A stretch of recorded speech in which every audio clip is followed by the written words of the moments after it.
పరిశుద్ధ ప్రవాహిని, ఇది పరమాత్మ ప్రబోధిని.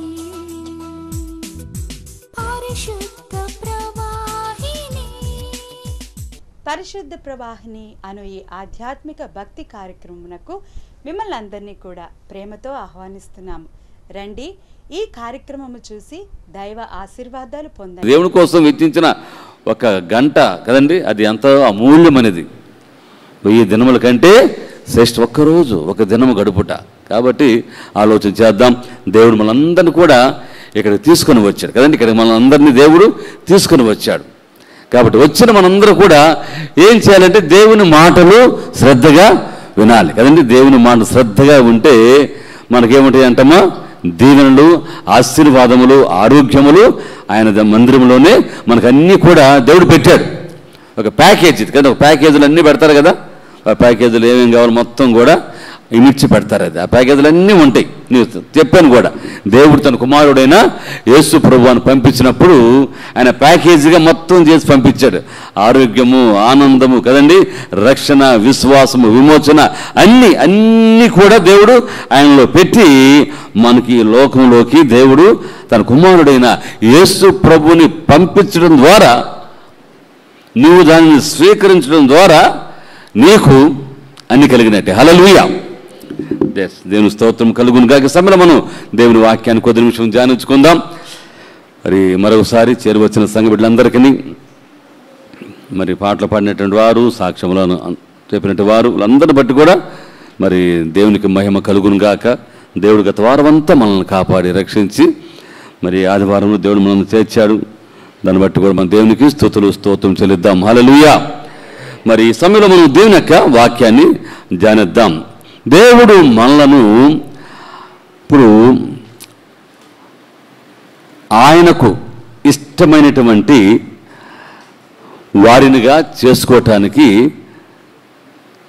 దేవుడు కొన్ని లోకంలో ఏర్పాటు చేశాడు.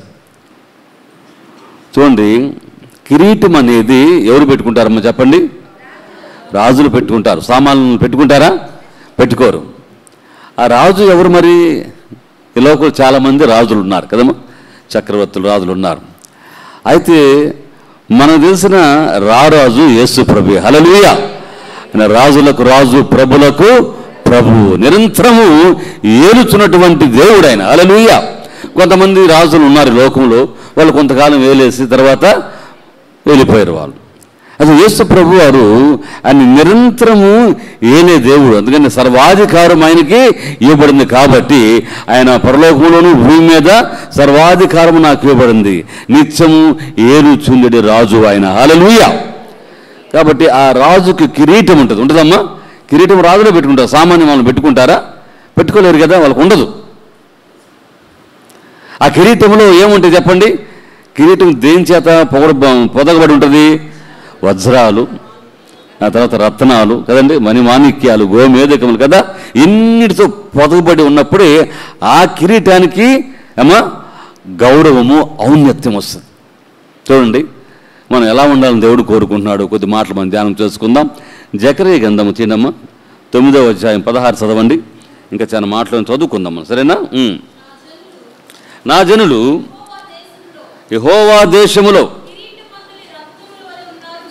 కిరీటమందలి రత్నముల వలె ఉన్నారు గనుక కాపరి తన మందను రక్షించినట్లు వారి దేవుడైన యెహోవా ఆ దినమున వారిని రక్షించును.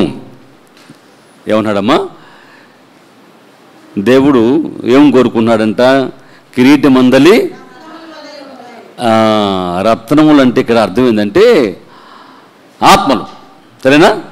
దేవుని యొక్క విశ్వాసుల యొక్క ఆత్మలు. కిరీటం అంటే అది దేవుడు పెట్టుకున్నటువంటి కిరీటము. యేసు ప్రభువే కిరీటధారి. ఈ లోకంలో ఉన్న కిరీటాలు ఈ లోకంలో రాజులందరికీ ఒత్తుతోలే కదండి, డ్రామాలో ఉంటలాగా కిరీటాలు పెట్టుకొని, అవునండి, అవన్నీ మళ్ళీ తీసి పడేస్తారు. అవన్నీ ఓవరక డెకరేషన్ కోసం, ఫోజు కోసం చేయబడే కిరీటాలు అవన్నీ. అయితే కిరీటధారి ఎవరంటే యేసు ప్రభు ఒక్కడే నిజమైన రాజు. అమ్మా, నిజమైన బైబిల్లో దూతలు 7 పెద్దలు ఉన్నారు. చూడండి, ప్రకటన గ్రంథంలో మనం చూస్తే వారి కిరీటాలు తీసి ఏం చేశారంటమ్మా? నేలపై పడేశారంటే అవి కూడా పనికిరావయ్యా. దేవుని స్తోత్రం, హల్లెలూయా. ఎందుకంటే నీవే కిరీటధారివి, ఆయనే దానికి అర్హుడు. ఇప్పుడు ఆయన ఏం చేస్తున్నాడంటే ఆ కిరీటానికి పొదగబడినటువంటి రత్నములు, గుర్తుపెట్టుకోవాలా, ఈ రత్నములు కావాలి కాబట్టి ఆ కిరీటానికి దేవుడు ఆ రత్నములలాగా మనలను కోరుకుంటున్నాడు. దేవుని స్తోత్రం, హల్లెలూయా.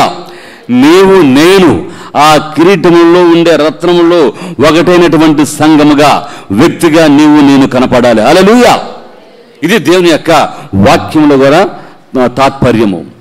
జకరియా భక్తుడికి ఇక్కడ తెలియజేస్తున్నాడు ఆయన. నా జనులు ఏమన్నాడమ్మా? నా జనులు దేశమందలి, చదవండి, కిరీటమందలి రత్నములు ఉన్నారు. వాళ్ళందరూ కూడా దేవుడు కోరుకునే కిరీటాలు. క్రీస్తు దేని బిడ్డలారా గమనించండి.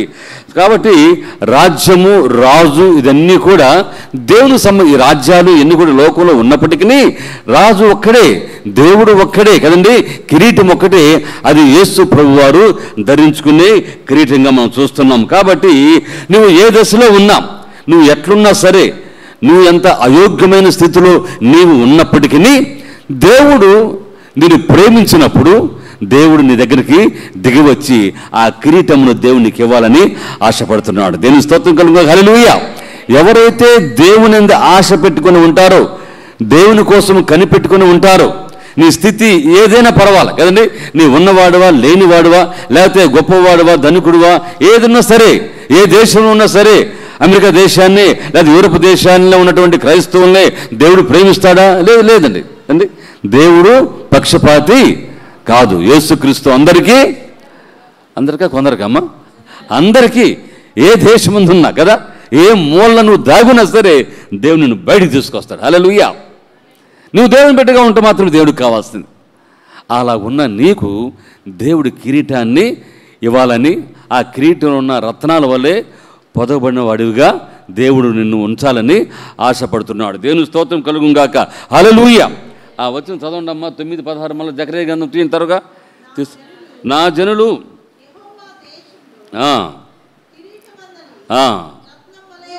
ఉన్నారు గనుక కాపరి, చాలమ్మా, కాపరి తన మందను రక్షించినట్లు. కాపరి ఏం చేస్తాడు? మందను రక్షిస్తాడా లేకపోతే వన్యమృగాలకు అప్పగెడతాడా? ఏమ్మా చెప్పండి. కాసినందుకు జాలే నాయన నాకు వద్దులేని చెప్పి గొర్రెని వదిలేసి వెళ్ళిపోతాడా? అట్టుండేవాడు కాపరి అవుతాడు అసలేమన్నా? కాదా? కాడు. ఎప్పటికి కూడా కాపరి కాడు అతను. కాపరి ఏం చేస్తాడంటే మందల కోసం ఏమన్నాడు యేసుప్రభు వారు? చెప్పండమ్మా. నా గొర్రెల కోసం నేను నా ప్రాణాన్ని కాపాడే దేవుడు, రక్షించువాడు. అందుకే అంటాడు ఇక్కడ, కాపరి తన మందను రక్షించున్నట్లుగా దేవుడు తన ప్రజలైనటువంటి తన బిడ్డలను, తన సంఘాన్ని, తన విశ్వాసులను, తన స్వజంగానాన్ని దేవుడు కాపాడతాడు, రక్షిస్తాడు. అందుకని ఈ మాట రక్షించనే మాట మనం ఇక్కడ చూస్తున్నాం. క్రీస్తునందు ప్రియ దేవుని బిడ్డ, చూడండి దేవుడు ఎంత మంచివాడు గమనించండి. తన బిడ్డలను ఆయన రక్షించేవాడు. సరే, దీంట్లో మొదటి మాట ఏంటంటే వారిని రక్షించును. రాసుకోండి, వారిని రక్షించును. కిరీటమందలి రత్నములుగా అనే దాని కింద కిరీటములు, అందలి రత్నములు, దాని బ్రాకెట్లో సంఘము లేకపోతే విశ్వాసం రాసుకోవచ్చు అనమాట. దేవుడు మనం ఉంచాలని ఆశపడుతున్నాడు. కాబట్టి దాంట్లో భాగముగానే రక్షించువాడు, వారిని రక్షించువాడు. ఇప్పుడు ఈ రత్నాలను రక్షించడం చూడండి. దేవుడు ఇప్పుడు రక్షించువాడంటే ఇప్పుడు మనం ఏం చదువుకున్నాం? తప్పండమ్మా, ఏం చదువుకున్నాం? ఇప్పుడు మనం ఇందాక చెప్పిన దాంట్లో చూడండి, ఈ మాట చదవండి. ఒకవేళ చదవకపోయినట్లయితే యోహాను 10:11 చదవండి. యోహాను 10:11 చదవండి అమ్మా త్వరగా. నేను గొర్రెలకు మంచి కాపరిని, మంచి కాపరి ప్రాణము పెట్టెను. ప్రాణం పెట్టేంతగా దేవుడు రక్షిస్తాడు. అవసరమైతే ఆయన ప్రాణమును కూడా పెట్టి నిన్ను రక్షించువాడు దేవుడు. హల్లెలూయా. ఇది దేవుని యొక్క ప్రేమ మన పట్ల. దేశమును కాపాడుతుందని చెప్పి చదువుకున్నాం ఇందాక కదా. దేశమునుగా మనం ఇప్పుడు ఏం చేసుకోవాలి, ఇప్పుడు అర్థం చేసుకోవాల్సింది ఏంటంటే, అంటే కొత్త నిబంధన ప్రకారంగా లోకము కదండి. లోకము ఈ లోకములో దేవుడు నిన్ను వేరుపరిచి నేను రక్షిస్తానికే యేసయ్య ఈ లోకంలోకి వచ్చింది కదండి. యేసు ప్రభు తప్ప, యేసు కాక ఈ లోకంలో రక్షించే దేవుడు ఎవరైనా ఉన్నాడా? చెప్పండి, ఉన్నాడు ఎక్కడైనా? లేడు కదా. యేసు ప్రభు ఒక్కడే అంత త్యాగాన్ని చేసుకొని మన కోసం సమస్తమును విడిచిపెట్టి వచ్చిన దేవుడు. కారణము ఆయన నిన్ను రక్షించును. చూడండి, మొదటి సమయాలు తిన్నమ్మా. మొదటి సమయాలు 17వ అధ్యాయము 47వ వచనం మనం చదువుకుందాం. మొదటి సమయాలు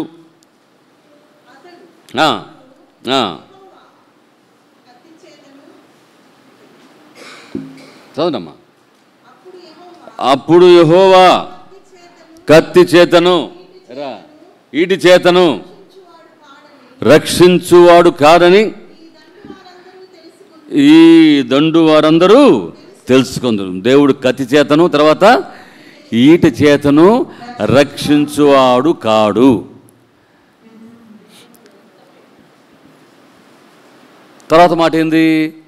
యుద్ధము యెహోవాది. దేవుని స్తోత్రం, హల్లెలూయా. ఎందుకంటే దేవునికి అక్కర్లా కదండి. దేవుడికి అక్కర్లా ఉందా? చెప్పండి అమ్మా. కత్తి కావాలా దేవునికి, ఈటి కావాలా, తుపాకు కావాలా రక్షించడానికి? ఏమీ అక్కర్లే దేవుడికి.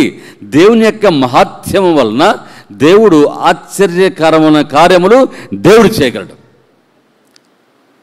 నీ జీవితంలో, నా జీవితంలో కూడా దేవుడు ఊహించని కదండి, ఊహించని విజయాలు, ఊహించని రక్షణ, సంరక్షణ దేవుడు ఎటుగుండా తీసుకొచ్చి నీకు ఇస్తాడో నీకు అసలు అంతుపట్టదు. అలాగా దేవుడు ఆశ్చర్యకార్యమైన క్రియలు చేసి నిన్ను రక్షించేవాడు దేవుడు. క్రీస్తు ప్రేమ దేవుడు ఆలోచించండి. ఈ రక్షించుట అనే మాటలో ఇంకో మాట చూద్దాం. మత్తయి 1:21 మాట ఉంది కదా, తన ప్రజలను వారి పాపముల నుండి ఆయనే రక్షించును. నిన్ను కాపాడేది ఆయనే, లోకానికి ఎవరు కాదు. మనకున్నటువంటి రక్షకులు రక్షిస్తున్నారా? కాపాడుతున్నారా? భక్షకులుగా ఉన్నారు కదండి. రక్షకులుగా ఉండమంటే భక్షకులుగా తయారైపోతున్నారు. యేసు ప్రభువే నిజమైన రక్షకుడు. ఆయన కత్తి చేత కానీ, ఈడి చేత కానీ, ఇంక దేని చేతమైన రక్షణ కలగదు కదండి. యెహోవాయే యుద్ధం చేయవాడు. ఆయన రక్షిస్తున్నప్పుడు ఇక ఏది కూడా మనకు అక్కడ రాదు. దేవుడే మనం రక్షించువాడు. నీ రక్షణ కార్యక్రమాన్ని దేవుడు ఎప్పుడు మొదలుపెట్టారు తెలుసమ్మా? నేను రక్షించే కార్యక్రమం దేవుడు. నువ్వు అనుకుంటున్నావేమో ఎన్ని నాకు మధ్యలో వచ్చినాయండి, లేకపోతే ఈ ఘనతంతా నాకు వచ్చిందని. భూమి పునాదులు వేయబడక మునుపే నీవు నీ తల్లి గర్భములో నిరూపించబడక మునిపే దేవుడు నీకోసం ఒక రక్షణ ప్రణాళిక వేస్తున్నాడు. హల్లెలూయా, హల్లెలూయా. అది దేవుని ఉద్దేశం, అది దేవుని చిత్తము. ఈ లోకంలోకి నేను ఎందుకు వచ్చానండి? చాలామంది అంటారు కదా, ఎందుకు నీ లోకంలోకి రావాలి? ఎప్పుడు ఆలోచన చేసావు? నువ్వు ప్రశ్న వేసుకున్న జీవితంలో నువ్వు ప్రశ్న వేసుకున్నావా? Why should I born, why I'm here and what I'm doing here. నేను ఎందుకు వచ్చాను, నా పని ఏంది, నేను ఏం చేయాలి లోకంలో? ఎప్పుడైనా ప్రశ్న చేసుకున్నావా? అందరిలాగే పడుతున్నాను, అందరిలాగే తింటున్నాను, అందరిలాగే పెళ్లి చేసుకున్న పిల్లకాయలకి అంటున్నాము కదా, కాలం అయిపోయిన తర్వాత చెల్లిపోయిపోతాం. అయిపోయిందా?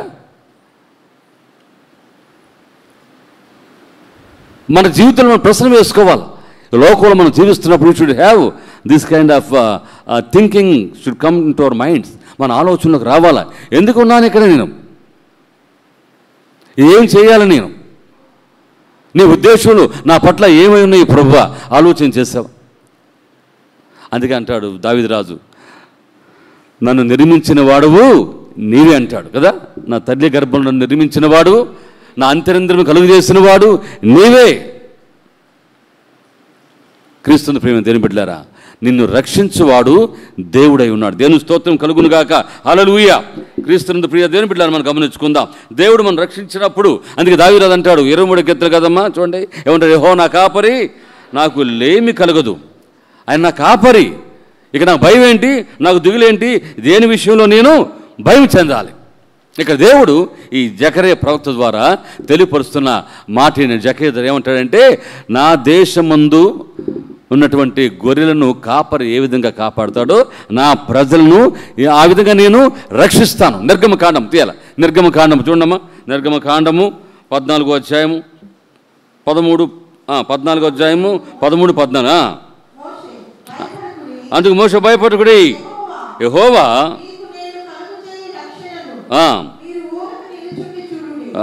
మీరు ఊరక నిలుచుండి చూడుడి. నేడు మీరు చూచిన ఐగుప్తీలను ఇక మీరు ఎన్నడూను చూడరు. మోషే చెబుతున్నాడు, అయ్యా మీరు ఊరకనే ఉండి రక్షణ చూడండి. యెహోవా నీ పక్షమున. ఎస్, దేవుడే నీ పక్ష యుద్ధం చేసేది. మనం ఏంటంటే అనుకుంటూ ఉంటాం కదండి, మాకు ఇటు నుంచి ఎవరు వస్తారు, అటు నుంచి ఎవరు వస్తారు, లెక్కలు వేసుకుంటూ ఉంటాం. అటు పోయినసారి మనం లెక్కలు వేసుకున్నాం కదా, సంఖ్యలో బలం ఉంటుందమ్మా, సంఖ్యలో జయం ఉంటుందా, నెంబర్లో జయం ఉంటుందా? మనకి ఏముండదు. యుద్ధం చేసే దేవుడే అయితే నువ్వు దేవుని దగ్గర ప్రాధేయపడాలి. ఆ మధ్య దేవుని దగ్గర ప్రాధేయపడాలి కదా, దేవుని దగ్గర అడగలా. పైగా పోయి దొంగతనంగా ఇంకా మళ్ళా ఇజ్రాయేల్తో బేరం పెట్టుకున్నాడు. అదిగా దేవుడికి కావాల్సింది. నువ్వు కంప్లీట్గా సరెండర్నెస్ దేవుని దగ్గర నువ్వు ఉండాలి. నువ్వు కంప్లీట్గా దేవుడికి నీ జీవితాన్ని అప్పగించుకోవాలి. నీకు నీవుగా దేవునికి అప్పగించు. అయ్యా నీవే మమ్మల్ని రక్షించు దేవుడువు. ఇక్కడ ఏమంటాడమ్మా మోషే, చెప్పండి, మీరు ఊరకనే ఉండి చూడండి, నేడు యెహోవా మీకు కలుగు చేయు రక్షణను. ఊరకే మీరేం చేయనా, మీరు ఏం చట్నకర్లా కదా. నీ డబ్బులు వద్దు, నీ ఆస్తి వద్దు, లేకపోతే నీ బంగారం వద్దు, ఏమొద్దు. నువ్వు దేవునికి ఏమీ అనకర్లా. Just you stand there, simply stand and watch it. నువ్వు నిల్చొని చూడు దేవుడిచ్చే మహిమను, దేవుడిచ్చే విజయాన్ని, దేవుడిచ్చే రక్షణను నువ్వు వాచ్ చేయి. అంతే అద్భుతంగా నువ్వు అనుకునే రీతిలో దేవుడు నీకు ఆ యొక్క విజయాన్ని దేవుడు కలిగిస్తాడు. దేవుని స్తోత్రం, హల్లెలూయా. క్రీస్తుని ప్రేమ దేవుడిలారా, ఇది రక్షణ గురించి కదండి. ఆయన రక్షించు దేవుడు అనటానికి మనం చెప్పుకున్నటువంటి మాటలు. దేవుడే మనం రక్షించేవాడు. దేవుని స్తోత్రం కలుగున, హల్లెలూయా. చూడండి, ఆయన పౌలు జీవితంలో ఏం చేశాడమ్మా చెప్పండి అమ్మా. పౌలు సౌలుగా ఉన్నప్పుడు చాలా కదా అసభ్యకంగా ప్రవర్తించాడు. సంఘ విద్రోహ శక్తులుగా ఆయన నడుచుకున్నాడు లోకంలో, అవునా కదా. నేను హింసకుడు, దోషకుడును, హానికరును, సంఘాన్ని హింసించాను, చాలా అవమానకరంగా జీవించాను. అయితే ఇప్పుడు నా జీవితంతో నేను దేవుణ్ణి సేవిస్తానంటాడు. హల్లెలూయా. చూడమ్మా, రోమల పత్రిక 6:12 చదవండి. శరీర దురాశలకు లోబడినట్లుగా మీ శరీరమందు పాపమును ఏలనీయకుడి.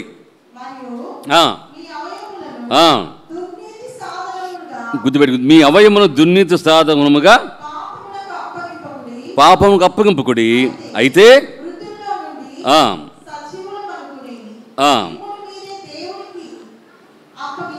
దేవుని స్తోత్రం, హల్లెలూయా. నీతి సాధనముగా దేవునికి అప్పగించుడి. హల్లెలూయా. రక్షింపబడిన తర్వాత మనం చేయవలసిన పని ఏంటంటే, ఒకప్పుడు పౌలు సౌలుగా ఉన్నప్పుడు తన జీవితం మొత్తం, అంటే ఆయన ప్రాణాత్మ దేహములతో మొత్తం కూడా అన్యుడిగా ఉన్నాడు. దేవునికి అపకీర్తి కలిగించేవాడుగా ఉన్నాడు. యెహోవా నామం కోసం పనిచేస్తాను అనుకుంటున్నాను, కానీ దేవుని చిత్తము నెరవేర్చట్లో ఆయన ఫెయిల్ అయిపోయాడు. ఇప్పుడు తెలుసుకున్న తర్వాత ఎప్పుడైతే పౌలు గారికి ప్రత్యక్షత కలిగిందో దమస్క మార్గములో, నవ్వు ఈ చేంజ్ హిజ్ లైఫ్, ఆయన జీవితము మార్చబడింది. కాబట్టి అంటాడయ్యా, ఇప్పుడు నా దేహంలో ఉన్న అవయవులన్నీ కూడా, ఇది ఒకప్పుడు దుర్నీతికి వాడబడినటువంటి ఈ అవయములన్నీ కూడా ఇప్పుడు నీతికి సాధనములుగా, హల్లెలూయా చెప్పడం, నీతికి సాధనములుగా వాడబడునుగాక. మనందరూ కూడా మన ప్రాణాత్మ దేహములతో దేవునికి నీతికి సాధకములుగా, మనం సాధనములుగా వాడబడాలండి దేవుని కోసం. ఇప్పుడు కాబట్టి ఎప్పుడు వాడబడతాం చెప్పడమ్మా. This is the time. ఈ టైంలో మనం వాడబడాలి దేవునికి. దేవుడే కోరుకుంటున్నాడు మన జీవితంలో నుంచి. క్రీస్తు ప్రియ దేవుని బిడ్డలారా, సరే దేవుని స్తోత్రం కలుగునుగాక. అట్లా పౌలు భక్తుడు ఇప్పుడు ఒకప్పుడు దుర్నీతికి సాధకములుగా తన అవయవం వాడుకున్నవాడు ఇప్పుడు నీతి సాధనములుగా దేవుని కోసం తన జీవితాన్ని అర్పించేసుకుంటున్నాడు.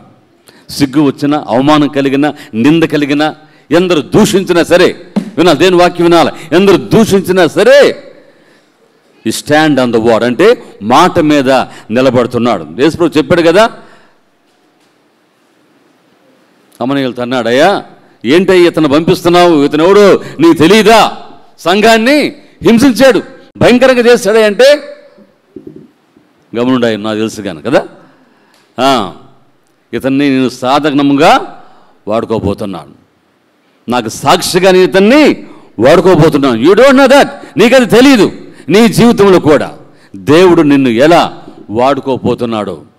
అయితే నీవు కంప్లీట్గా ప్రభు యొక్క రక్షణ కిందకు నువ్వు వచ్చినట్లయితే దేవుడు ఖచ్చితంగా మనలను దేవుని కోసం ఖచ్చితంగా నీతి సాధకములుగా, వెపన్గా కదండి. వెపన్ అంటే ఆయుధం. ఇలా ఒక ఆయుధాలు ఉన్నాయి. ఈ ఆయుధాలు కాదు దేవుడు చెప్పేది. దేవుడు చెప్పే ఆయుధం వేరు కదండి. నీతి సాధనములుగా దేవుని కోసం వాడుకుంటాడు. ప్రేమ కదండి, మంచితనము కదండి, దీర్ఘశాంతము, విశ్వాసము, ఇవన్నీ కూడా దేవుడు నీలో పెట్టి ఒక్కొక్క వెపన్ నీలోంచి మనిషికి దేవుడు పంపిస్తాడు. హల్లెలూయా. పౌలు అదే చేస్తాడు. పౌలు అందరూ కూడా బెత్తరపరే, ఈయన ఒకప్పుడు ఇంత భయంకరంగా జీవించిన వ్యక్తి కదా. అవును, ఉండొచ్చు లోకములో. అందుకే అంటారు every sinner has a past life and future life కదండి. పాస్ట్ లైఫ్ ఉంటుంది, ఫ్యూచర్ లైఫ్ ఉంటుంది. ఎవరి సిన్నర్ ఒకప్పుడు సిన్నర్గానే పాస్ట్ లైఫ్ ఉండొచ్చు. సిన్నర్గా ఉండి ఇప్పుడు విన్నర్ అయిపోతావు. ఎందుకంటే దేవుని తెలుసుకున్నాక ఇప్పుడు నీ ప్రజెంట్ లైఫ్ దేవుడు నీ ముందు ఉంచబోతుంది గొప్ప జీవితం. హల్లెలూయా. రక్షించువాడు దాని కింద మనం అంతా రాసుకున్న తర్వాత రెండోది ఏంటంటే, రక్షించిన తర్వాత ఈ దేవుడు ఏం చేస్తాడంటే చూడమ్మా, ఆయన వెతుకుతాడు, వారిని వెతికి రక్షించును. అవునా, దేవుడు వెతికి రక్షించేవాడు. చూడండి, మన లోకాల్లో 9:11-19-10 ఉన్న మాట, రక్షించిన దానిని వెతికి రక్షించుటకు లోకముకి వచ్చాడు కదా. వెతికి రక్షించాడు లేదా దేవుడు? ఇప్పుడు ఎగ్జాంపుల్, ఇప్పుడు రత్నాలు ఎక్కడుంటాయా? ఎక్కడి నుంచి తీసుకొస్తారు అసలు వాటిని చెప్పండి? సముద్రం కాబట్టి రత్నాలు సముద్రంలో ఉంటుంది. ముత్యాలు కదమ్మా, మాకే బాగా తెలుసా, మేము వాడుకోపోయిన వాటిని. రత్నాలు ఎక్కడ ఉంటాయమ్మా? మట్టిలో ఉంటాయి కదా. అంటే మట్టిలో మాణిక్యాలు, మట్టిలో రత్నాలు అంట. ఈ మధ్య కర్నూలులోనూ కడపలోనూ రత్నాల వేట ఉంటుంది తెలుసా మీకు? ఆయా దేశాల నుంచి వచ్చి బాగా తవ్వుతూ ఉంటారంట కదా. ఎందుకయ్యా అంటే రత్నాలు దొరుకుతాయి సార్ ఇక్కడ అని. ఒకప్పుడు మన భారతదేశానికి ఉన్న పేరు ఏం పేరు చెప్పండి? రత్నాలు రాసులుగా పోసా సోళ్ళకి మాణికలకి అమ్మేసేవాళ్ళంట. అంత ధనికులైన దేశం మంది. రాయల వారు, కృష్ణదేవరాయల వారి కాలంలో ఎన్ని జరిగినాయి. అయితే మొత్తం మళ్ళా వెనక్కి వెళ్ళిపోయింది. ఇప్పుడు అక్కడక్కడ కర్నూలులోనూ కడపలోనూ భూమి తవ్వుతూ ఉంటారు. చూడలేదు మీరందరూ? చూసే ఉంటారు. భూమి తవ్వుతూ ఎందుకు తవ్వుతున్నారా అంటే అన్నం కూరలు మూట కట్టుకొని వచ్చి తవ్వుతా కూర్చొని, ఎందుకంటే ఏదో ఒక రత్నం దొరికిద్దని అంట. టీవీలో చూపిస్తారు అమ్మా.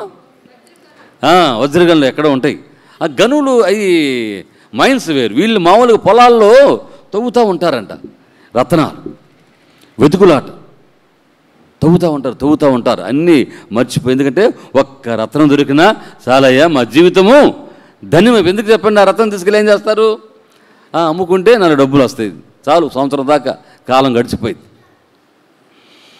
వెతికి రక్షించటం కదండి. అందుకని యేసు వారు నశించిన దానిని వెతికి ఆయన రక్షిస్తున్నాడు.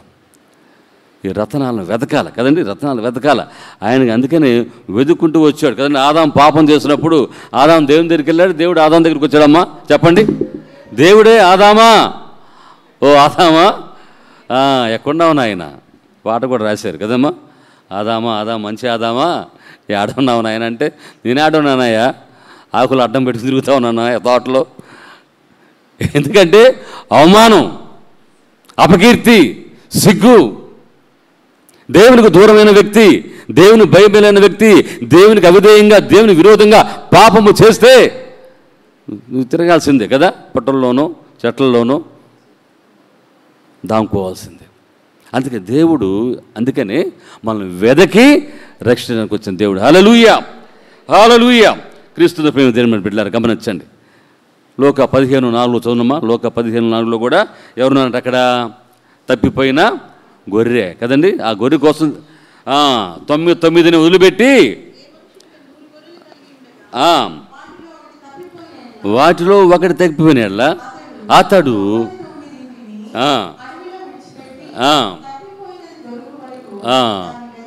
వేదక అంటే రక్షిస్తానికి పోయేదమ్మా.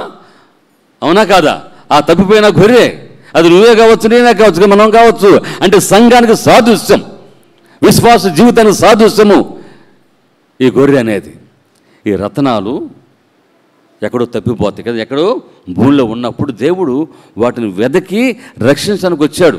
ఇక్కడ ఆ గొర్రెల కాపరే ఆ యొక్క గొర్రె కోసం ఆయనే వెతకి వెళ్ళాడు.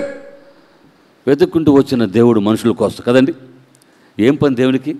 మనసారి చెప్పుకున్నాం కదమ్మా, దేవుడికి ఏం అవసరం లేదు మానవుల నుంచి కదండి, ఏం అవసరం లేదు. అయినప్పుడు కూడా దేవుడు మనుషుల కోసం ఈ లోకానికి దిగి వచ్చాడు. మనిషికి దేవుడితో చాలా పని ఉంది, దేవుడు చాలా అవసరము. అయితే మనిషి మాత్రం నిమ్మక నీరెత్తినట్లుగా గమ్మున కూర్చి, ఎంత విడ్డూరం అంటే ఇది కదండి. అంటే దాన్ని బట్టి మనం ఏం అర్థమవుతుంది, దేవుడు మనలను, మన సంఘాలని దేవుడు ఎంతగా ప్రేమిస్తున్నాడు. దేవుని స్తోత్రం కలుగుగాక. హల్లెలూయా. ఆయన వెదకి వచ్చి రక్షించే దేవుడు అండి.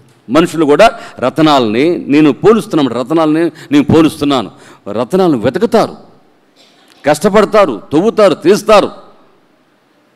ఎందుకంటే ఆ రతనము ఉంటే అదొక వాల్యూ కదండి, ఒక విలువ. జకయ్య వెళ్ళాడా లేదా కదా, దిగిరావయ్య నేటి ఇంటికి రక్షణ వచ్చింది. ఏమొచ్చిందంటమ్మా? రక్షణ వచ్చింది. వెతకారు జక్కయ్యని, ఎందుకంటే జక్కయ్య హృదయము దేవుని కోసం ఆశ పెట్టుకొని ఉంది. ప్రియమైన సంఘ బిడ్డలారా, మన హృదయ వాంఛలన్నీ కూడా దేవుని మీద ఆశ పెట్టుకొని ఉండాలి. అలా ఆశ పెట్టుకున్నప్పుడే దేవుడు ఖచ్చితంగా నీకు కనపడతాడు, నీ గృహానికి వస్తాడు, నేను దర్శిస్తాడు, నీకు ఆశీర్వాదాలు దేవుడు కుమరిచ్చేస్తాడంటే. హల్లెలూయా. జకరియా పాత జీవితంలో ఉన్నాడు కదండి. అతని జీవితము కొంచెం లోకానుసారమైన జీవితమే. యూదుడైనప్పుడు కూడా రోమన్ సామ్రాజ్యం కింద బానిసగా ఉండి, సున్నపు గుర్తుదారుగా ఉండి సుంకం కట్టించుకుంటూ తిరుగుతూ ఉన్నాడు, అన్యాయంగా చేస్తున్నాడు. అయితే ఎప్పుడైతే దేవుని చూడాలని ఆశ కలిగిందో వచ్చేసింది కదమ్మా. దేవుడు ఆయన కోసమే అంతమంది జనాంగములో దేవుడు ఆయన కోసమే వచ్చినట్టుగా దేవుని వాక్యలో మనం చూస్తున్నాం. హల్లెలూయా. ఆయన వెదకి రక్షించే దేవుడు మన దేవుడు. దేవుని స్తోత్రం కలుగును గాక.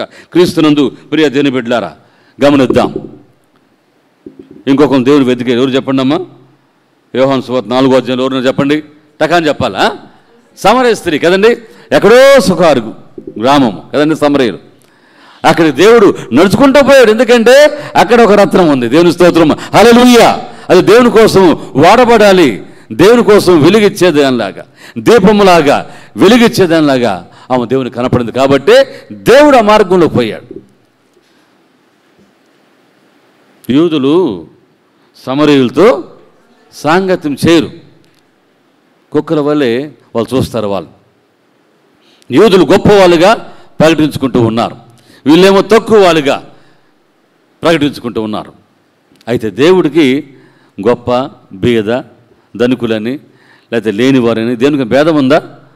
లేదు కదా. దేవుడు యేసుక్రీస్తు అందరికీ ప్రభు, ఆయన అందరికీ ఉపకారి కదండి, అవునా కాదా? ఆయన అందరికీ మేలు చేసే దేవుడు. అలా కాకపోతే మరి ఎందుకు దేవుడు అయ్యాడు చెప్పండి అమ్మా? దేవుడు అందరికీ దేవుడే.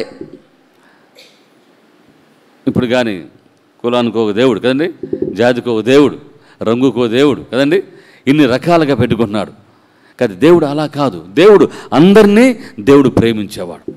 అందరి కోసమైన లోకానికి వెదికి రక్షించడానికి మరి దేవుడు లోకానికి వచ్చాడు. క్రీస్తునందు ప్రియ దేవుని బిడ్డలారా, మనం గమనించుకుందాం. కాబట్టి ఈ రతనాలను మనుషులు వెతికినట్లుగా కదండి, ఎక్కడో భూమి లోపల దాముకుంటాయి, కనపడు సరిగ్గా ఏమా కనపడతాయా? కనపడు. కాబట్టి పాపి కూడా అంతే, తన పాపంలో కప్పేసుకొని తిరుగుతూ ఉంటాడు. అతిక్రమం దాచిపెట్టుకునేవాడు వర్ధిల్లుడు, వాటిని ఒప్పుకొని విడిచిపెట్టేవాడు కనికరము పొందును. కప్పేసుకుంటుంటారు కదా, మేము కనపడం దాముకుంటా ఉంటారు. అయితే యేసు ప్రభువు, అయ్యా అట్లా దాముకుంటే ఎట్టనాయన బిడ్డ, నువ్వు రక్షింపబడాలయ్యా, నీకోసమే నేను రక్తం కార్చాను కదా, నీకోసమే కదా నీ లోకంలోకి వచ్చి నా విలువైన జీవితం సమర్పించుకున్నాను, నువ్వు దాక్కుంటే ఎట్లా? ఆ బుద్ధి లేని ఏం చేశాడమ్మా? ఒకటి ఇస్తే నాణ్యాన్ని ఏం చేశాడంట చెప్పాలా? ఏం చేశాడు చెప్పండి? బాగా గుంట తవ్వి లాహులు పెట్టేస్తాడు. దేవుడు చెప్పాడు తీరా పడిద్దని అన్నాడు.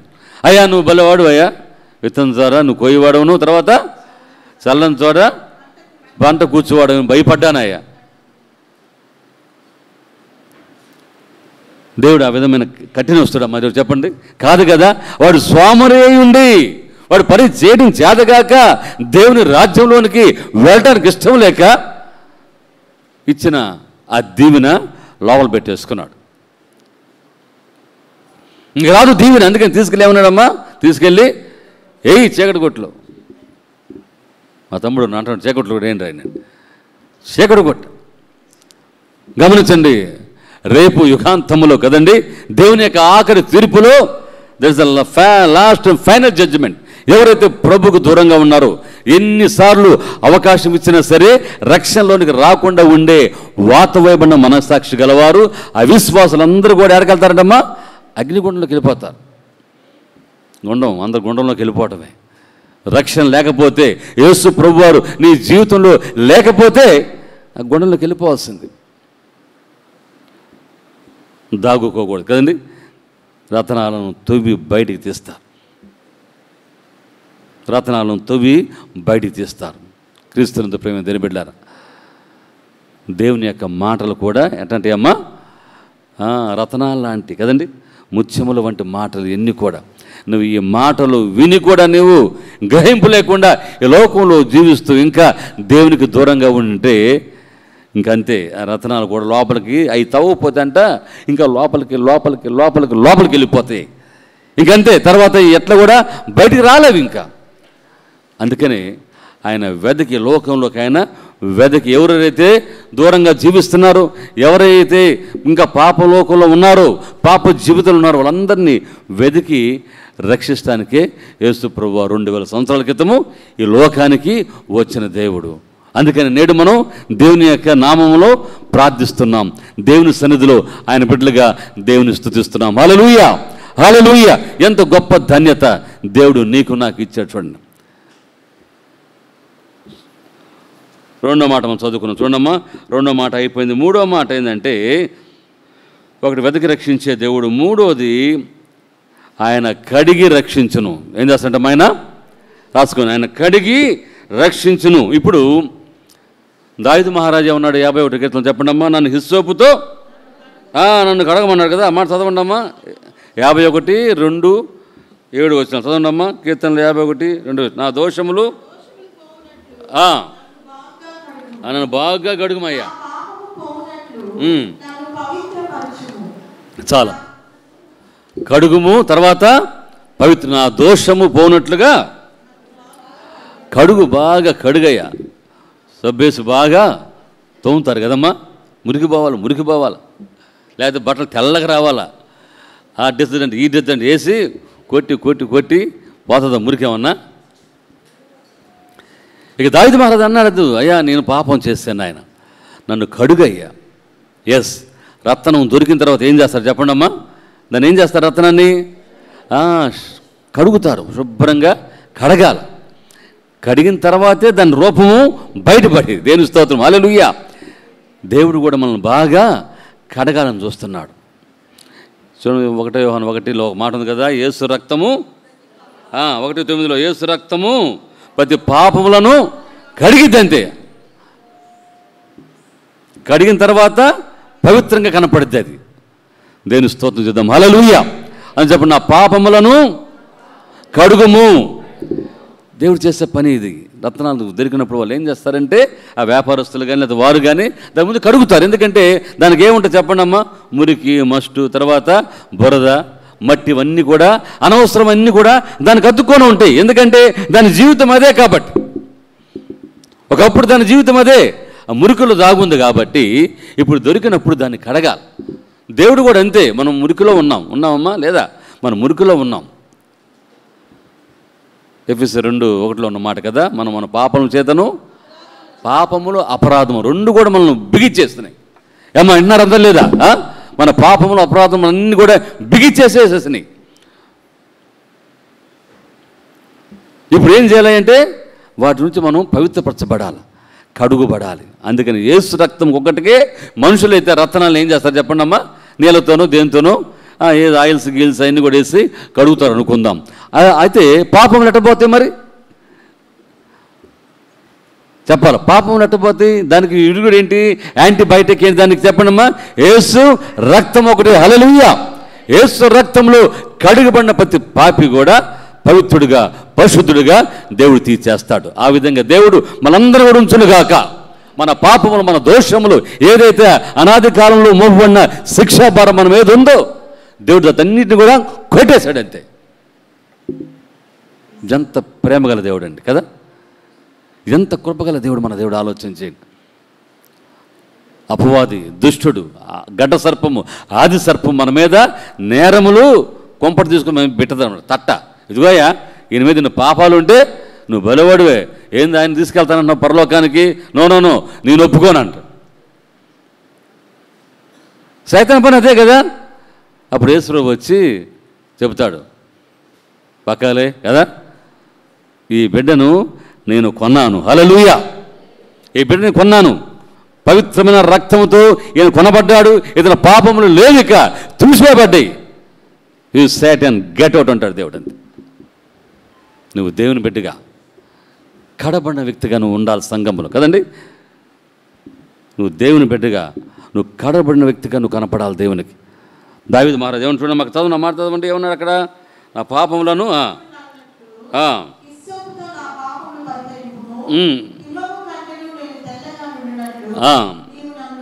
నన్ను కడుగుము.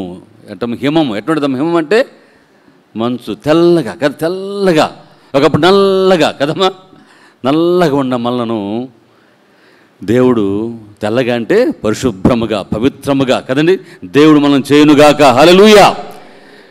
సాతానుడేమో మన మీద ఎన్ని తీసుకుని వస్తుంటాడు, చూపిస్తూ ఉంటాడు. ఇప్పుడు ఒక తెల్ల పేపర్ ఉందండి, ఆ తెల్ల పేపర్ మీద ఒక బ్లాక్ పెన్నుతో ఒక చుక్క పెట్టాం కదా, అందరూ చూపిస్తాం. వాళ్ళు ఏం చూస్తారు చెప్పండి, చూడండి అంటే అందరూ ఏం చూస్తారు చెప్పాలా, ఆ చుక్కనే చూస్తుంటారు కదా, పక్క ఉన్న తెల్లదాన్ని ఎవరు కూడా చూడరు.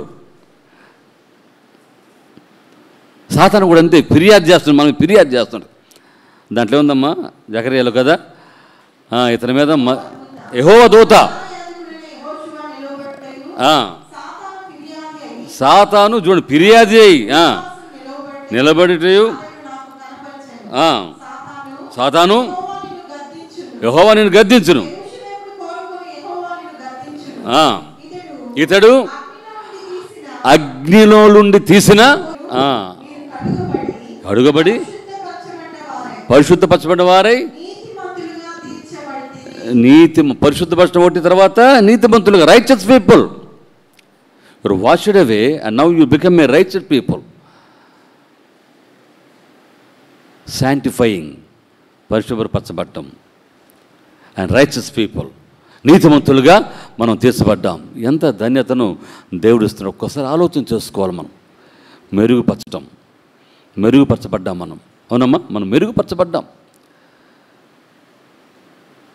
క్రీస్తునందు ప్రియమైన దేవుని బిడ్డలారా, కడగబడిన వ్యక్తి చాలామంది కడగబట్టడానికి ఇష్టపడరు కదండి. చాలామంది కడగబట్టడానికి ఇష్టపడకుండా తప్పించుకొని తిరుగుతూ ఉంటారు. అలాంటి వారికి దేవుడు అవకాశాలు ఇస్తాడు. దేవుడు ఇచ్చిన అవకాశాన్ని తీసుకోకపోతే దేవుడు వదిలేస్తాడంతే, విడిచిపెడతాం మనం. క్రీస్తునందు ప్రియమైన దేవుని బిడ్డలారా, ఆ విధంగా ఉండకూడదని దేవుడు మనకు చెబుతున్నాడు. కాబట్టి మనం కడుగబడిన వారము కదండి. కడుగబడిన మనం ఎట్లా ఉండాలంటే పరిశుద్ధముగా పవిత్రముగా ఉండాలనేదే దేవుని యొక్క ఉద్దేశము.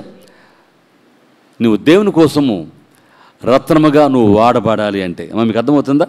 విలువైన రత్నములుగా నువ్వు వాడబడాలంటే, ఒకటి ఆయన మనల్ని రక్షించుకునే దేవుడు, రెండు ఆయన మనలను చెప్పండమ్మా వెదకి రక్షించే దేవుడు, మూడవది ఏం చెప్పండమ్మా, కడిగి రక్షించును.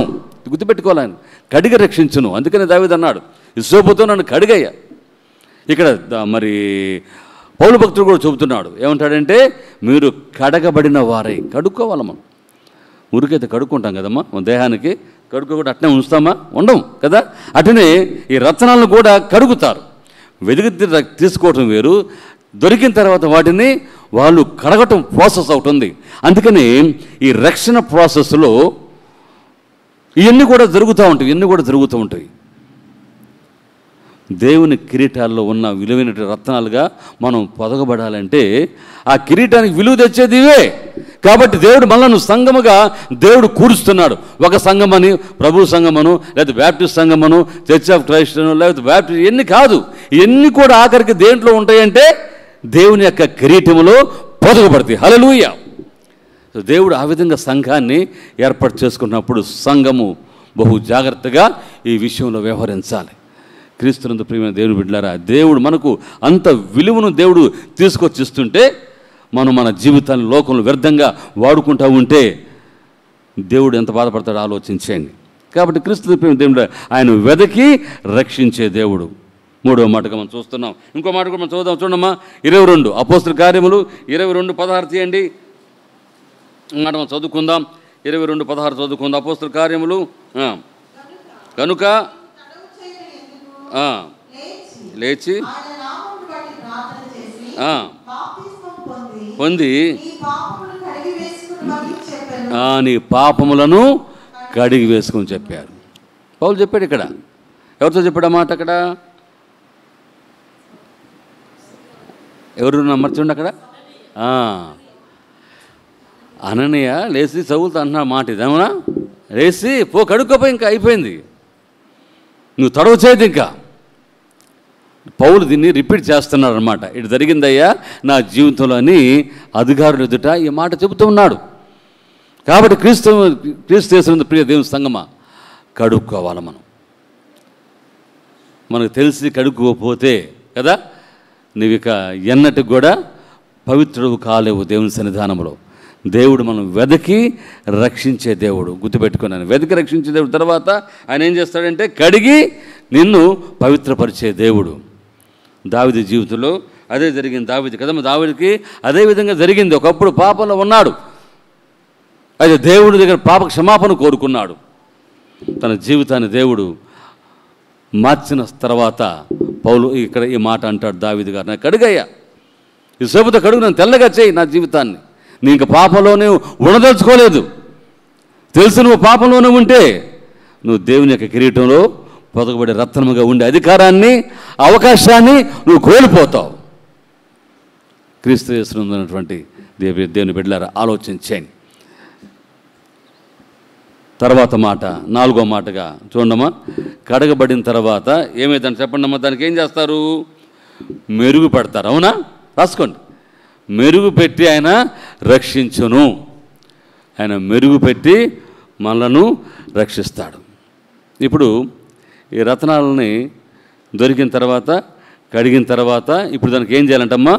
మెరుగు పెడతారు కదా, అవునా కదా? ఆ రత్నాలని దాన్ని ఏం చేస్తాడని తీసుకొచ్చి ఒక చక్రంలో పెట్టి దాన్ని బాగా ఒత్తి దాన్ని పొగరు పెడతారు. అవునా? పొగరు పెట్టి దాన్ని బాగు చేస్తారు.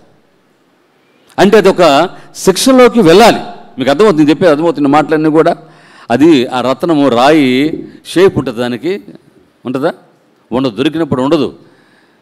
రత్నమే కానీ దాన్ని కడిగిన తర్వాత కొంచెం తెల్లగా వస్తుంది. తర్వాత దానికి షేప్ ఉండదు. షేప్ ఉంటుందా? ఒక ఆకారం దానికి ఉండదు. ఇప్పుడు దేవుని చేతిలో పడినప్పుడు ఏం చేస్తాడమ్మా? లేకపోతే ఆ రత్నాన్ని బాగు చేసే వాళ్ళ దగ్గర తీసుకెళ్తే ఏం చేస్తారు? దాన్ని ఆ పొగరులో పెట్టి ఒత్తి దాని కోణాలు కదండి, దాని కోణాలు ఏర్పాటు చేస్తాడు. దేవుని స్తోత్రం, హల్లెలూయా. ఇప్పుడు ఆ కోణంలో నుంచి ఏమొచ్చింది? కాంతులు విరజిమ్ముతాయి. అవునా? దాన్ని ఆ షేపుల్లోకి తీసుకొచ్చిన తర్వాత ఇప్పుడు దాంట్లోంచి కాంతులు ఆ ఎన్ని కోణాలు వస్తాయి కదా, ఎన్ని కోణాలుగా ఉండాలంటే సువర్ణముగా మారాలి. రావాలంటే ఆ నొప్పిలోకి, ఆ బాధలోకి వెళ్ళాలి సంఘము. క్రీస్తు ప్రేమ దేవుని బిడ్డలారా, గమనించండి.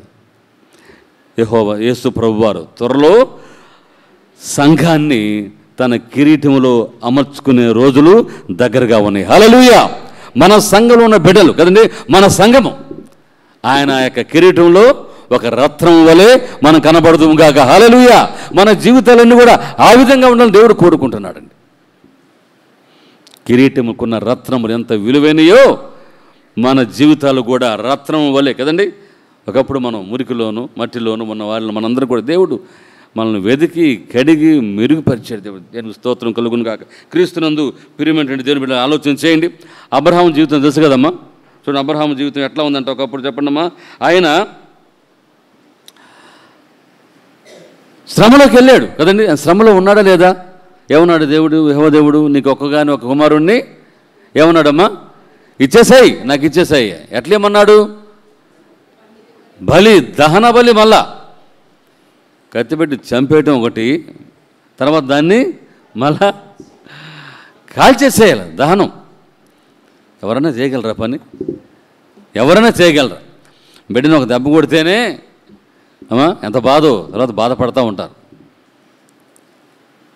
మా నాన్న చిన్నప్పుడు నన్ను ఒకసారి పుట్టిన తర్వాత అంటే భలే బాధపడ్డాడు. నేను పెద్దగా అరిసానంట. ఇంకా దెబ్బతో కొట్టడమే మానేసాడు మా నాన్న. అది చెప్పి భలే బాధపడుతూ ఉండేవాడు. మా పెద్ద అబ్బాయిని అట్నే కొట్టే మేము కూడా బడికి వెళ్ళకుండా ఆడుకుంటూ ఉన్నారు ఇక్కడ ఆ గదిలో అక్కడ. అంతే పెద్దగా గరిచిన తర్వాత ఇంక కొట్టడం మానేసి అప్పటి నుంచి. ఎంత శ్రమ, ఎంత బాధ ఆలోచించండి ఒక్కసారి. ఆ తండ్రికి ఎంత బాధపడతాడు. అతనే మెడను కట్ చేయాలా, అతనే దానికి మళ్ళా నిప్పు పెట్టాలా, కాల్చివేయాలా, దహనంగా దేవుడికి అర్పించాలి. ఎంత ఒత్తిడి, ఎంత శ్రమలోకి కదండి అబ్రహాం వెళ్ళిన ఆలోచన ఒకసారి గ్రహించుకోండి. ఇది వరకు చదువుకుంటూ పోవటం కాదు. ఆ ప్లేస్లోనే నేడు యెరూషలేము యొక్క దేవాలయము ఉంది. హల్లెలూయా. ఆ హోరేబు కొండ మీద, ఆ పర్వతముల మీద చూసాం. అక్కడ ఇప్పుడు దేవాలయం ఉంది. అంత సమర్పించుకున్నాడు కాబట్టే దేవుడు అబ్రహాముని ఎంతగా ఆశీర్వదించడమో విశ్వాసులకు తండ్రి. ఆ పరీక్ష అక్కడ చూశాడు దేవుడు. ఆ పరీక్ష అక్కడ చూశాడు. అబ్రహాము దేవుని కంటే ఏది కూడా గొప్పదిగా ఘనమైనదిగా ఎంచుకోలేదు. ఇది దేవుడు అడిగాడు, నేను ఇచ్చేస్తాను దేవునికి. లేక లేక వృద్ధాప్యమందు ఏకైక కుమారుని ఇచ్చింది నీవే. లేక లేక వృద్ధాప్యమందు ఏకైక కుమారుని ఇచ్చింది నీవే. ఇచ్చిన నీవే బలి కోరగా, తెచ్చిన నీవే తెచ్చి నీకు అబ్రహాములా ఏమైనా ప్రభువా నిన్ను స్తుతిస్తాను. నాకేమున్న ప్రభువా నీకర్పిస్తాను. హల్లెలూయా, హల్లెలూయా. అబ్రహాము దేవునికి అర్పించాడండి. ఆ శోధనలోకి వెళ్ళాడు, ఆ బాధలోకి వెళ్ళాడు. నన్ను శోధించయ్యా, పర్వాలేదు, నేను ఓర్చుకుంటాను. ఆ ఓర్చుకున్నందుకే, ఆ నలుగుడిలోకి వెళ్ళినందుకే అబ్రహాము విశ్వాసులకు తండ్రి ఎంత దీవెన ఆలోచన చేయండి. పరమ పవిత్రమైన యెరూషలేము పట్టణంలో క్రీస్తు దేవుని యొక్క దేవాలయం ఆడ కట్టబడిందంటే అది కేవలం అబ్రహాము యొక్క విశ్వాసమును బట్టే నేడు ప్రపంచంలోకి ఖ్యాతిగా నిలబడినటువంటి ఆ దేవాలయం మనం చూడగలుగుతున్నాం. హల్లెలూయా. మరి దేవుడు నిన్ను శోధించినప్పుడు నువ్వు శోధనలోకి వెళ్ళడానికి ఇష్టం బాబే మాకేం వద్దండి, అన్నం 3 పూట్ల అన్నం పెట్టి చక్కగా ఏ ఒత్తిడి లేకుండా ఏ ఇబ్బంది లేకుండా ఉంటే అంత మాత్రం చాలయ్యా మాకు. చాలామంది ఇలాంటి జీవితాన్ని కోరుకున్న క్రైస్తవులుగా ఉండి కూడా మాకు ఏ నొప్పి వద్దయ్యా, ఏ బాధ వద్దయ్యా. పౌలు ఏమంటాడు, శ్రమ పొంది ఉంటే నాకు మేలు, నీకు మేలు కలిగినట్లుగా నువ్వు శ్రమ పొందు, శ్రమ అనుభవించు దేవుని కోసం. ఏమంటాడమ్మా యోబు ఏమన్నాడు, మూర్ఖురాలు రాగా మాట్లాడదు, దేవుని వల్ల మనం మేలే కానీ కీడంచడం మనం తగదా. చూడండి ఎంత విశ్వాసంతో యోబు అన్నాడు ఈ మాట. అది నలుగుడు, అది శ్రమ ఓర్చుకోవటం. ఈ పొగరులో ఈ రత్నం ఎప్పుడైతే దాన్ని ఇరికిచ్చేసి దాని షేప్ వచ్చేంత వరకు ఆ పక్క ఈ పక్క ఈ పక్క ఈ పక్క మళ్ళీ దానికి రాయి ఉంటుంది అంటాం. ఏం రాయం అది? ఆకురాయ. దాంతో మరి ఎట్ట చేస్తారు కదా, ఇన్ని రకాలుగా ఇన్ని వంపులుగా దాన్ని తిప్పుతారు. అప్పుడు దాకా అది నలిగిపోవాల్సిందే. సంఘము కూడా గుర్తుపెట్టుకోండి, సంఘము కూడా దేవుని పరీక్షలో కడ వరకు కూడా నిలబడు వరకు నీవు ఆ యొక్క శ్రమలో ఆ ఒత్తిడిలో అంతే ఉండాల్సిందే. ఉన్నప్పుడే దేవుడు నిన్ను ఆకాశం అంతున్నట్టుగా పైకెత్తాడు. హల్లెలూయా. క్రీస్తుని పేరు దేని బిడ్డారు. ఇంకా మాటలు చూడండి, 12వ అధ్యాయం యోబు 12:11 అయిపోయింది. ఇంకా యోబు 12:11 చదవండి, ముగిస్తాను, టైం అవుతుంది మనకి.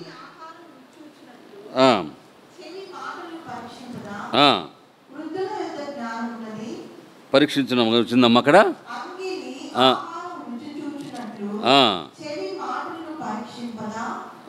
ఓకే, ఇంకో మాట ఏదో మనం రాండి. సరే మన టైం లేదు, ఆపేద్దాంలే, మళ్ళీ దానికి లోపలికి పోవాలి. సరే ఏదేమన్నా కూడా పరీక్ష, ఇక్కడ పరీక్షే నేను చెప్తున్న మాట. పరీక్షలోకి మనం వెళ్ళాలి. మెరుగుపడుతున్నప్పుడు మనం పరీక్ష గుండా వెళ్తుంటాం. కాబట్టి ఓర్చుకోవాలి, సంఘము ఓర్చుకోవాలి. దేవుడు నిన్ను విలువైన సంఘముగా తీర్చిదిద్దాలంటే, వ్యక్తిగా తీర్చిదిద్దాలంటే నువ్వు ఆ పరీక్షలో నిలబడాలి. ఆ రత్నం ఏ విధంగా ఆ మెరుగుపరిచే విధానంలో శ్రమ కూర్చదగుతుందో నీవు కూడా అంతే.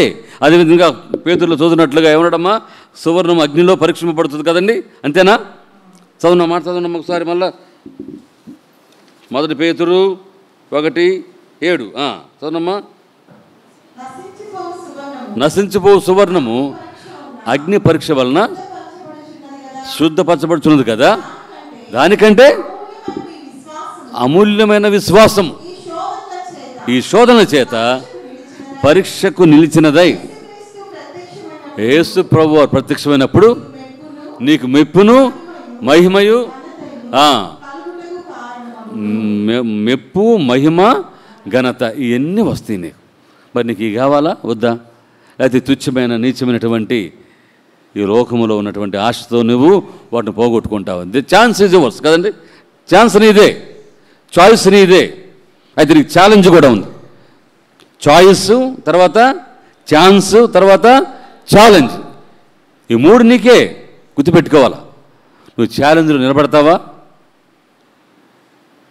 చాయిస్ తీసుకుంటావా, ఛాన్స్ కావాలి. ఆలోచన చేయండి. 3 Cలు కదా, నీకు ఏది కావాలో చూసుకో. ఛాన్స్ దేవుడు నీకు ఇచ్చాడు, ఛాలెంజ్ నీకు ఇచ్చాడు, చాయిస్ నీకు ఇచ్చాడు. సో దేవుడు అన్నీ కూడా మన మీద పెట్టాడు, ఆయన అన్నీ కూడా ఏర్పాటు చేసి మన మీద పెట్టాడు. ఇప్పుడు నీవే ఈ పరీక్షకు నిలబడినట్లుగా సంఘము అదైన తర్వాత ఆఖరిది ఏంటంటే, అదైన తర్వాత ఇప్పుడు ఆ వజ్రాన్ని లేకపోతే ఆ రత్నాన్ని వజ్రంగా మార్చబడి ఇప్పుడు అది అమ్మటానికి తీసుకొస్తారు కదమ్మా, అవునా? అమ్మటానికి తీసుకొచ్చినప్పుడు అందరి కళ్ళు దాని మీద పడతాయి. చూసారా? దాంట్లో రకరకాల డైమెన్షన్స్లో వెలుగు విరాలు జిమ్ముతున్నది. దేవుని స్తోత్రం, హల్లెలూయా. అన్ని దిక్కులకు దాని కాంతి వెళ్తుంటుంది. చూసారమ్మా ఇప్పుడు డైమండ్ ఎందుకు చూడండి కదా, షాపుకి వెళ్ళినప్పుడు రకరకాలుగా. ఇప్పుడు మన దేశానికి ఒక పెద్ద రత్నం వజ్రం ఉంది, ఏం చెప్పండి? కోహినూర్ వజ్రం ప్రపంచ ప్రఖ్యాతిగాంచింది, మన దేశానికి చెందింది. దాని మళ్ళీ వేరే దేశాలకు వెళ్ళిపోయింది. అమ్మా బ్రిటన్లో ఉంది, రిచ్గా చెబుతారు కదా, బ్రిటన్లో ఉంది. అది ముందే ఒకప్పుడు అయితే తీసుకెళ్ళిపోయారు దాన్ని. ఒకప్పుడు నువ్వు రత్నం వల్లే జీవించాడు. అపవాది ఎక్కడుందంటే కాలుచున్న రాళ్ల మధ్య అగ్ని మధ్య రత్నములాగా ఉండే ప్రదేశంలో ఉండవలసింది భూలోకానికి పడిపోయింది. అది మన జీవితాలు కూడా అంతే. ఒకవేళ అటుంటే దేవుడు మళ్ళా నీకు ఇందాక చెప్పినట్లుగా చాయిస్, ఛాలెంజ్ తర్వాత ఛాన్స్ నీకు దేవుడు ఇచ్చాడు. నువ్వు అవుతావా రత్నం వల్లే? చూడండి అమ్మా, ఎంత ధన్యత దేవుడు మనకి ఇస్తున్నాడు. అని వాక్యాన్ని ముగిచేస్తున్నాను. క్రీస్తునందు ప్రియ దేవుని బిడ్డలారా, శ్రమ అనుభవించే క్రైస్తవుడికి దాని విలువ తెలిసిద్ది. హల్లెలూయా. అంతేకాదు శ్రమ ఓర్పు పరీక్షను నిరీక్షణ కలుగుదేనని ఎరిగి శ్రమల యందును అతిశయపడు. దేవుని స్తోత్రం, హల్లెలూయా. గట్టి చెప్పకూడదు దేవునికి హల్లెలూయా. శ్రమల యందు నువ్వు అతిశయపడే దేవుని బిడ్డగా ఉండాలి. అంతే. చిన్న చిన్న శ్రమలకు పరిగెత్తుకొని వెళ్ళిపోయి దేవునికి దూరంగా జీవిస్తే జాగ్రత్త. ప్రియ దేవుని బిడ్డలారా, దేవుడు ఇచ్చే ఆశీర్వాదాలను కోల్పోతున్నాం. శ్రమ పడే క్రైస్తవుడికే దాని విలువ అనేది అర్థమైంది. కాబట్టి ప్రియ దేవుని బిడ్డలారా, సంఘం ఈ విషయం గమనించుకుందాం. ఎందుకు చెప్తున్నట్టు ఇది ప్రభు రాకడ సిద్ధంగా ఉంటుంది. సంఘం ఎత్తబడిపోయే రోజులు దగ్గర రాబోతున్నాయి. కాబట్టి దేవుడు మన సంఘమును చూసినప్పుడు మనం జాతి రత్నాల్లాగా కనపడుతున్నామా లేదా, ఆ రత్నములు ఆయన కిరీటంలో పొదుక్కునే దినాలు రాబోతున్నాయి. మన సంఘము ఆ పొదుగుబడిన రత్నాల్లో మన సంఘము దాంట్లో ఒకటిగా ఉంటుందో లేదో మనం పరీక్ష చేసుకుందాం.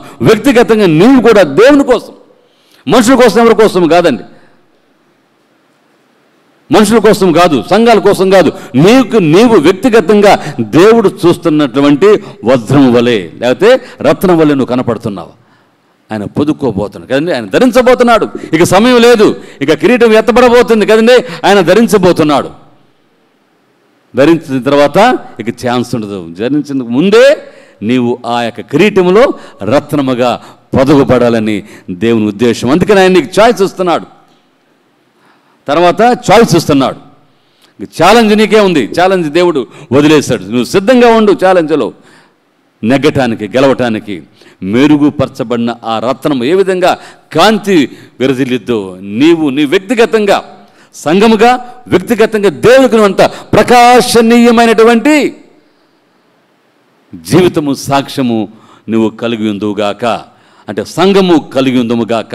అట్టి కృపను దేవుడు మన సంఘంలో ప్రతి ఒక్కరి జీవితాల్లో అలాంటి కాంతి, ప్రకాశము మనం చేయాలండి.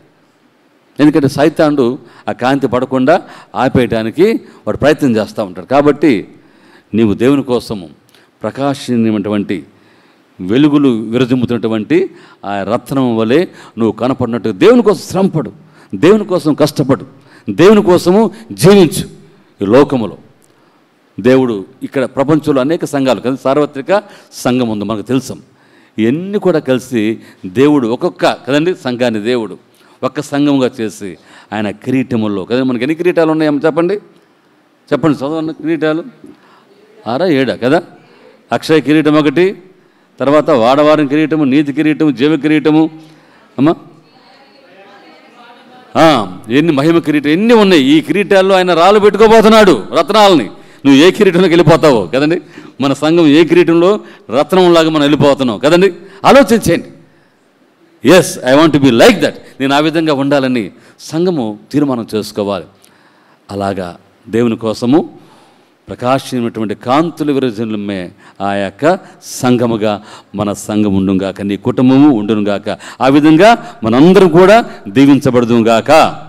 ఆమేన్. ప్రార్థన చేసుకుందామండి. తల వంచి కళ్ళు మూసుకొని ప్రార్థన చేసుకుందాం. దయచేసి పరిచారకులు లేచిరండి. ఫ్యామిలీగా ఉన్నవారు ఉన్నట్టు త్వరగా రండి. 12 అయిపోయిందా?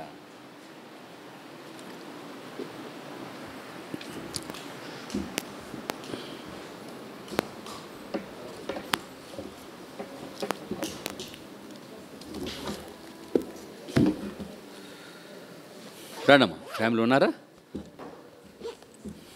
ఫ్యామిలీస్గా ఉన్న వారికి మొదట అవకాశం ఇస్తాము, తర్వాత రావచ్చు ఎవరైనా సరే. మీరున్నారు రండమ్మా. భాస్కరన్ గారు ఉన్నారు, ఇంద్రజనం గారు ఉన్నారు, ఫ్యామిలీ ఇంకా ఉన్నారు. రండి.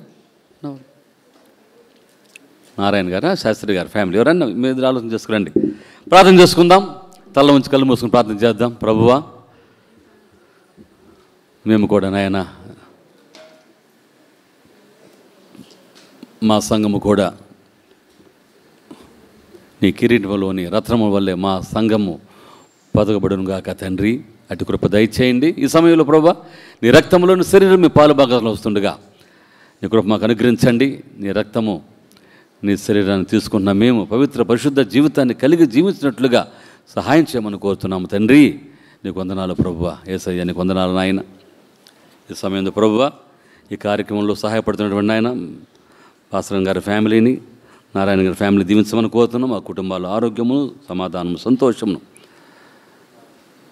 దయచేయమని కోరుతూ, అదేవిధంగా నాయన నువ్వు చెప్పిన విధంగా నాయన ఇది మా కోసమే ఈ లోకం చిందించేవు నాయన. నీ రక్తాన్ని మమ్మల్ని విలువ పెట్టి కొనుక్కున్నారు నాయన.